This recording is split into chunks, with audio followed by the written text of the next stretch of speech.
Yo guys, what is up? It's Teach here, coming at you again with another video over on PALWORLD, and I wanted to show you how to give any PAL in the game any move that you get, because you're going to pick up some special abilities using the fruits in the game. You can see them. There are fruits that you can pick up, and you can get them from a lot of different locations. You can pick them up randomly from a drop. You can pick them up from a skill fruit tree, and then you can assign them to your PALs to give them special abilities. Now in this video, I'm going to show you how to do that and kind of what you want to aim for and how to look at the skills and what's like just in general some basic overview of it. So let's go ahead and get started to this. So if you go ahead and go into your tab menu, you can see things inside of your inventory. Those are going to be the fruits that you're looking for. You can actually use these by right clicking on them and then actually apply them to your creatures. Now it doesn't seem to have a major difference. I've been able to apply water abilities, lightning abilities to any random creature, and it just helps out a ton. So if I wanted to give an ice missile, for example, to my Grizzbolt, I can do that, and it's actually going to update his abilities.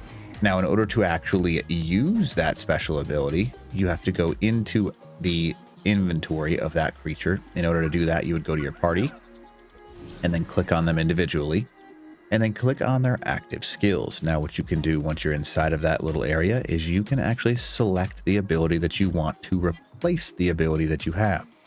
So if I have lightning streak and I want to replace that with a actual ice missile, you'll see a bunch of stats start to show up. So now CT and power, those are what you want to focus on. The power is the amount of damage that it actually will get off, and then the CT is the kind of, if you want to think of it, the amount of time it's going to cost you.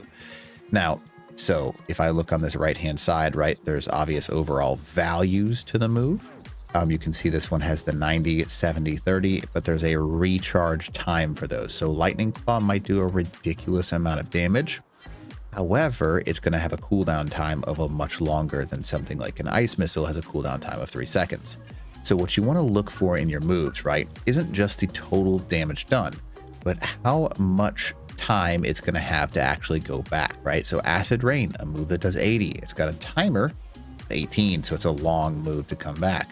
There are moves that you can get that are really quick reload times, something like a 70 and a 15 or a 70 and a 10, or like this one, a 50 and a 9. The grass skill fruit seed machine gun is very, very strong. You can use it. I'm going to go ahead and teach it to my Quiver, and then you can see that it can switch it in the PAL screen itself. So now I'll go into this Quiver, and then I can go into the individual moves. See how I've got some really big damaging ones, like the Hydro Laser, power of 150 with a long cooldown timer, or 100 long and 130 long cooldown timer. What's really good is if you mix those with a lower cooldown timer, like this right here, and now I've added this to my abilities. Now I'm going to go ahead and hop off of this guy, and it's something that he has now learned those special abilities, and you can actually activate that seed machine gun.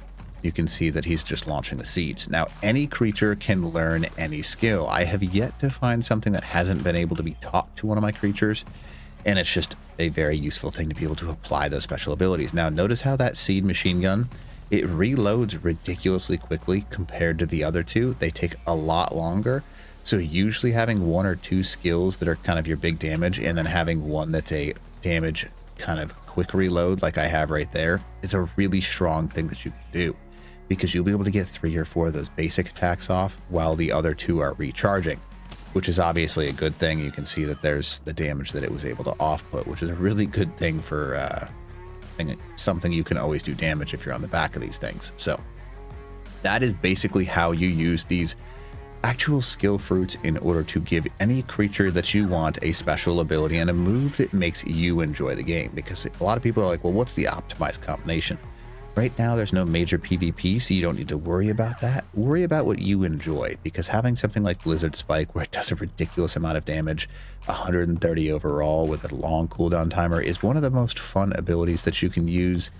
But again, this is the video that hopefully will help you out learn how to give your creatures and your pals the abilities that you want to use with them. So hopefully this is something that helps you out. And other than that, Teach.